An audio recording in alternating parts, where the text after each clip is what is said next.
Hi everyone, I thought I'd take this opportunity to show you another little tinker, something I've bought yesterday on the flea market for an absolute bargain price. It's a Swiss Army knife, and I'm going to show you when I've reassembled it, which model it is. But for now I wanted to show you something which is quite fiddly but well worth doing. When I bought the knife it was in absolutely filthy condition, very dirty, in between the blades and in the springs and everything in there. It looks beautiful now, but it was caked in dirt and dust and build-up of lint and general muck.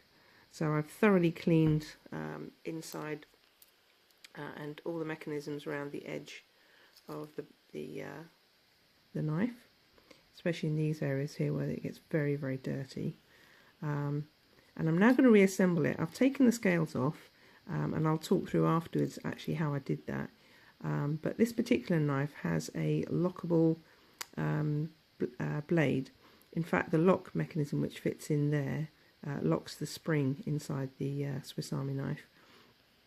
And I just want to show, for anybody who's got one of these knives, to be very careful when you take the scale off that has the locking mechanism, because inside this slot here is where the slider fits. You can see here, little fiddly little thing, and this tiny little spring. And if you're not aware of where the spring's located, as soon as you take the scale apart it'll just fly off and it's possible to lose it. So knowing in advance that it's there means that you'll be more careful perhaps when taking it off, and you won't lose it. So I'm going to reassemble the scales, and I'm going to start off with the opposite side. I've never taken scales off a Swiss Army knife before, so thankfully there were plenty of videos on YouTube to show you how to do it, and it's not too difficult, but it does help to have some really handy tools with you to help you. You can see I'm just pushing the cover back on where the rivets are. You can hear a little snap there where it pops back in place.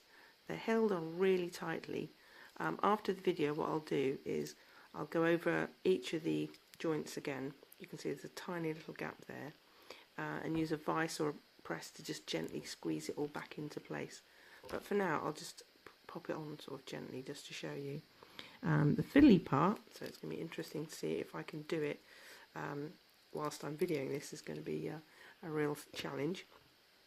I did watch a really great video by a chap called Swiss Bianco on how to reassemble the spring and the lock mechanism, but he uses a kind of flat-bladed knife to hold the spring in place, and I had a different idea and I want to see if this works. So this is going to be the first time this has been tried on camera. I haven't tried it yet, but I'll just show you how the spring goes. So the spring goes in here. You can see that I've been able to really clean the inside of this. It was absolutely filthy inside here, where the previous owner, I don't think had ever taken it off. And when I buy something from a flea market, I absolutely have to clean it, decontaminate it, get rid of all the germs, and then I feel happy using it. And also for general maintenance it's really important, I think, to be able to do that. So as you can see, I'm just sliding the spring back in place, and you can see how it works there. As you slide it back, it's got a tension on it there, a bit like a feather spring in there. Torsion, it's not torsion spring, sorry. You can see the mechanism here where the tweezers and the toothpick fits in.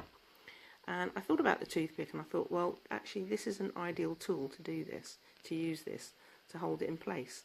It's a bit like having a third hand. As you can see there, it holds the slider in place and the spring. It's really thin, so it makes holding it and manoeuvring it very easy. Nothing's going to pop out like that at the moment. So here we go. I'm going to try and put it all back together. And you obviously need to just slide it into that groove there where it locks into the spring. And then once it's in there, you have to kind of try and locate. You can see there where the rivet is. And then when you get the rivet in place, then you can press down slightly. And I think you can see that the switch is slowly coming down a little bit. I think if I gently manoeuvre that in there, I hope this is going to work. Make sure it's all lined up. I think I need to come forward a little bit more. And slide it and grip it and hold it in place. Remove that. Yeah, and that's it pushed on. Pushed on very gently and lightly there. You can see there's a tiny gap there. Through the other side there you can see. And just squeeze it at the moment to pop that in place. And I just heard it all pop into place there. And I think there's no gaps on the other side as well. Maybe a tiny one here.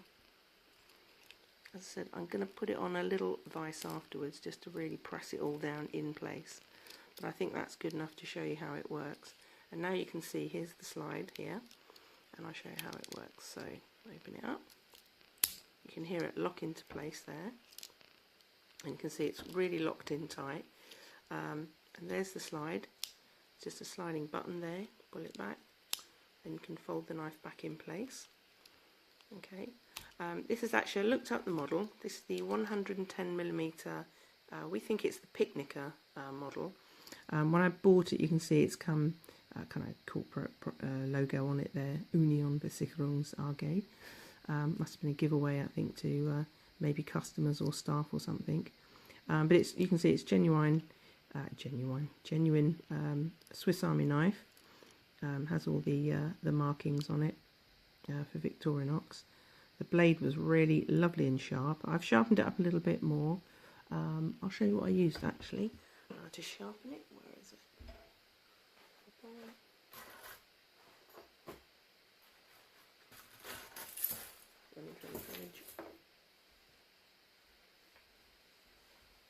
Here we go. Bought this recently in Bratislava. It's called the Sharpal. It's got various little gizmos on it. A little blade here if you've got a saw blade and you need to sharpen that. You've got the two sharpeners here, a ceramic one here. It's also got a little safety whistle on it, which end is there, which is really loud actually. So it's kind of multifunctional, which is useful. So yeah, that worked a treat and got it all really nice and sharp. So useful little gadget there, by the way. Just quickly show you the knife, yeah. So we slide it back, lock it in place. Oops, can't do it with the other hand. Very careful because it is quite sharp. Picknicker knife. It's got the customary little toothpick. Have I got it on the right side? No, that's that. Tweezers. Pops in there. Toothpick, which of course you can use it for a toothpick, but it's actually a great gadget for helping to clean the knife as well. Usual kind of bottle opener. Oops, let's just have a look. Can opener, which I've just sharpened as well. That was already not in very good condition. Screwdriver. Quite a simple knife. I guess if you're having a picnic, it's perfect. Can opener, little cable stripper there, screwdriver. Quite useful. Little gadgets, but it's not fully loaded with gadgets. It's just a basic sharp knife. Yeah, it doesn't need much more. It's got the awl on the back. I've sharpened that as well. I don't think it's ever been used. It's razor sharp. And inside, I'm really pleased to say it's lovely and clean inside. I used a lot of rubbing alcohol to disinfect and clean various parts. So I'm very pleased with that. This is the Victorinox Picknicker 110mm pocket knife. To take it apart, just so that you know, all you have to do is remove both the tweezers and the toothpick. I use this small set of tweezers here to pop it in the slot there, gently lift it, and then I use this kind of plastic pry bar that we have. We've got a set of different gadgets which you can use for taking up car dashboards and various prying things apart, so you don't damage anything. This particular one has a very thin edge. I guess you could, I wouldn't want to use a blade or anything because you'd scratch it. But all you have to do is just lever it up and then you work it along and it pops off really nicely. And I'm pleased to say that's all gone back together very neatly. Very happy with that.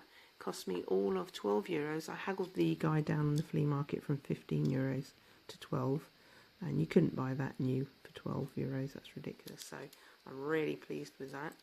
And it's a nice companion for the Victorinox camping knife. With the very nice lanyard holder, skull one, made by my lovely friend Jan up in Scotland. So yeah, my partner bought me this one, and it's been fully reconditioned. We've cleaned it, sharpened it, and it's really handy, useful pocket knife. So I hope you enjoyed that. I'm glad it worked, otherwise it would have been a little bit embarrassing. But I hope you find that useful sometime. Thank you and goodbye.